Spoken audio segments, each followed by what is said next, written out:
Imagine being a crusader king who conquered several Muslim cities and being formally declared useless by the Pope. This was the reality faced by Sancho II of Portugal, who was not only excommunicated but was also deposed by the Pope in the Middle Ages, causing a civil war in the kingdom. And all of this happened because the king was extremely tolerant of the crime that was rampant in Portugal. But why did the crusader king become tolerant of crime? Why did the Pope himself have to intervene? Could he have been the target of some conspiracy? And what does this show us about the power dynamics of the Middle Ages? In today's video, we're going to dive into the reign of Sancho II, the deposed king, and understand how medieval politics was much more complex than it seems. But before we start the video, if you enjoy our content, become a member of our channel right now.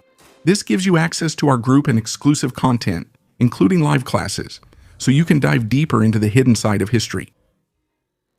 When Sancho II ascended to the throne of Portugal in 1223, it seemed he was destined to follow in the footsteps of his ancestors. Being the son of Afonso II and grandson of Sancho I, he inherited the kingdom while still young, and the main concern remained the Reconquista. In the early years, he stood out as a warrior. He led campaigns against the Moors and conquered important cities such as Elvas, Mura, Serpa, and Tavira. For many nobles, he was exactly the king that Portugal needed. However, there was a problem. While Sancho was focused on the border wars, order within the kingdom began to deteriorate. That's because the king, focused only on military campaigns, didn't care about administering justice, much less punishing people who committed abuses. Since Sancho came to power at just 13 years old, he needed to surround himself with advisors, and he also inherited all of his father's political problems. In this way, the young king gave these advisors and nobles broad powers to govern their localities. And the problem is that these nobles, taking advantage of this, start to abuse their powers. And they start acting not only against the subjects, but even against other noble families, and even against the church. Complaints were piling up both among the great lords and the members of the clergy, who accused the king of not being able to maintain order. The papal bull Grande e Nono Inerito clearly describes the state in which the kingdom found itself. The bull states that, moreover, due to indolence and cowardice, the same king lets castles, towns, lands, and other royal rights fall into ruin.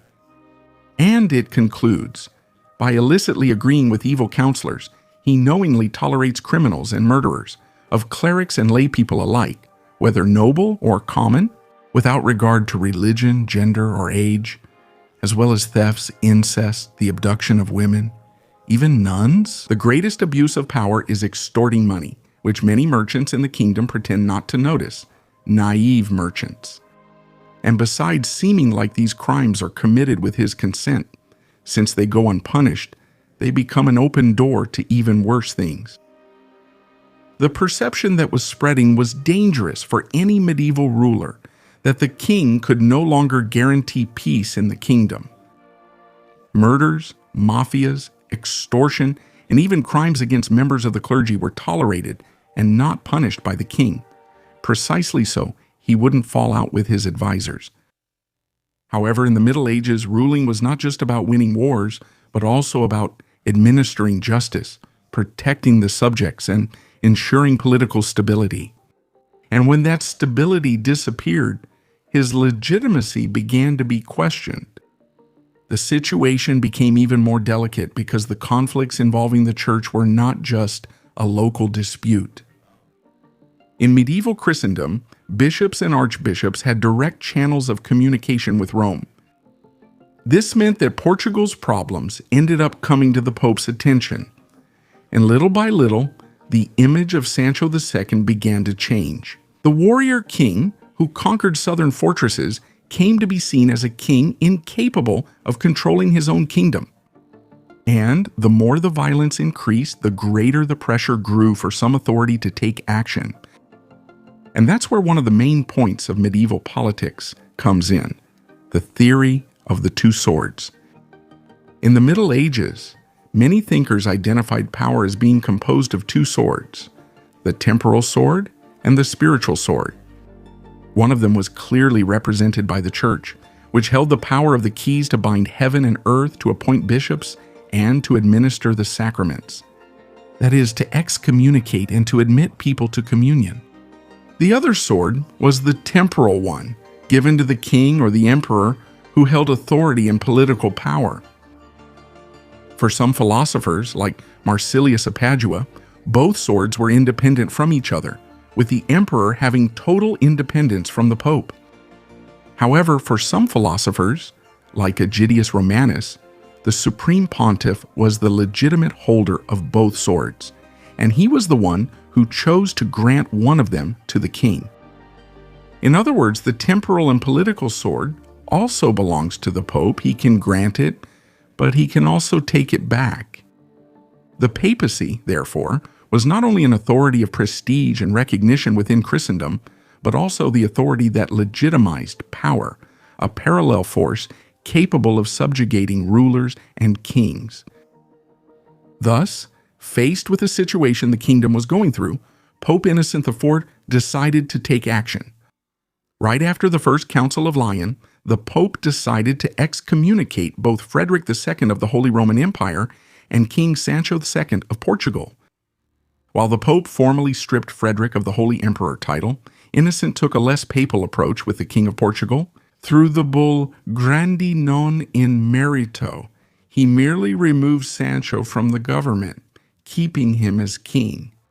In other words, Sancho would remain as king, having been blessed for the position, and his sons could succeed him. But the sword of government would be taken from him and given to his brother Afonso, Count of Boulogne, who was at that moment in France, and who should return immediately to Portugal to take control of the kingdom. As Orlando Gonçalves points out in his master's thesis at the University of Porto, Innocent attributes the problems of crime and public security to the king's weak administration and justice. And so, the Pope officially declares him Rex Inutiles, or useless king, and completely removes him from the governance of Portugal. And in fact, the king's position was very complicated. The kingdom was plagued by anarchy, and the law was no longer respected. The court was empty, with the bishops distancing themselves and his brothers in foreign courts. And, to make matters worse, the king still didn't have an heir. His brother Afonso arrived from Boulogne to take over the regency of the kingdom, appointed directly by order of the Pope. But Sancho II, being a warrior king, would not give up resisting.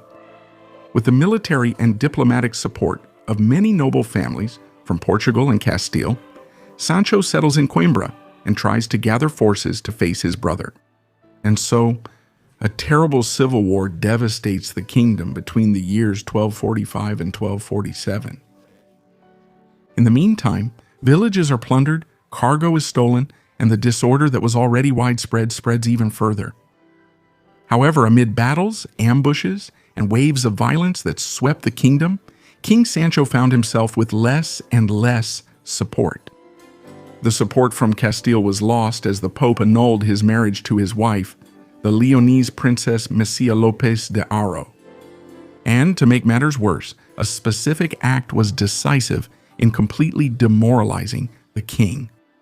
That's because the knight Raimundo Viegas de Portocarrero literally kidnapped the queen from her chambers, so that the king would not have any offspring with her who could legitimize him.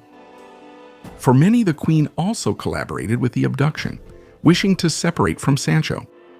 And the king, feeling humiliated, even went after her, but was received with arrows from the castle of Urem. In this way, castle by castle, Afonso de Bologna conquered the kingdom. Most of the nobles, realizing which side was stronger, and above all, the side with papal support, began to pay homage to the new ruler. And, seeing his situation deteriorate, the king then decided to go into exile in Toledo, in Castile, where he would end up dying in 1248. He would thus be the only Portuguese king buried outside of Portugal, and to this day, he remains buried in the Cathedral of Toledo. With the king's death, his brother, who had previously been appointed regent, could now finally become King of Portugal. But many places refused to yield to the new king, not out of disobedience, but because they believed that the young King Sancho had not yet died. The most famous case was that of Martim de Freitas, the governor of Coimbra. After Afonso besieged the city for over a year, he allowed the governor to leave the city with a safe conduct and go to Toledo to check that his king was dead. And in Toledo, Martim, seeing Sancho's corpse, placed the keys of the city on him, only then handing them over to the new king, Afonso III. Martim de Freitas, with this act, became one of the greatest symbols of loyalty and honor in the history of Portugal. And that's where one of the most interesting points about Sancho's reign comes in. Some modern historians, like José Varandas, tend to question whether the kingdom was really in such bad shape under his rule. According to him, the disorder in the kingdom was inevitable because there were too many people with too much power, which included the church. At the same time, the bishops only reported the problems to the Pope and not the achievements that the king made against the infidels. Furthermore, according to Varandas, the clergy itself was divisive, since it took away a large number of favors from the young king. And so, the author argues that Sancho was actually slandered, and that his reign was as good as it could have been up to that point. In any case, his brother, Afonso III, once he took office, would convene the Cortes in 1250 in Guimarães and in 1254 in Leiria, in order to pacify his territories and create clear legislation that the kingdom could follow. From there, he would be able to administer justice. In fact, for the first time in the history of Portugal, the king included representatives of the people among those present in the Cortes, which was a remarkable political innovation for the 13th century. Afonso, in 1249, definitively conquered the Algarve from the Moors, thus completing the reconquest of Portuguese territory.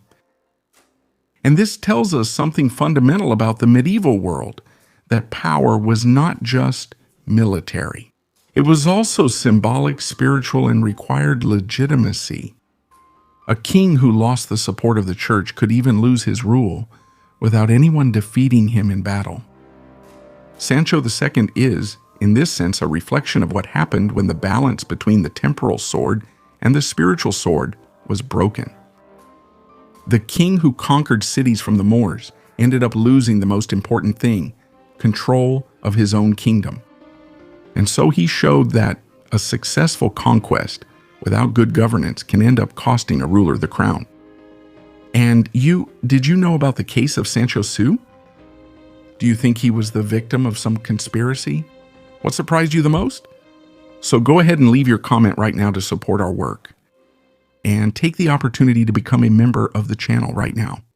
That way, you'll be able to dive deeper and learn more and more about the fascinating history of Iberia.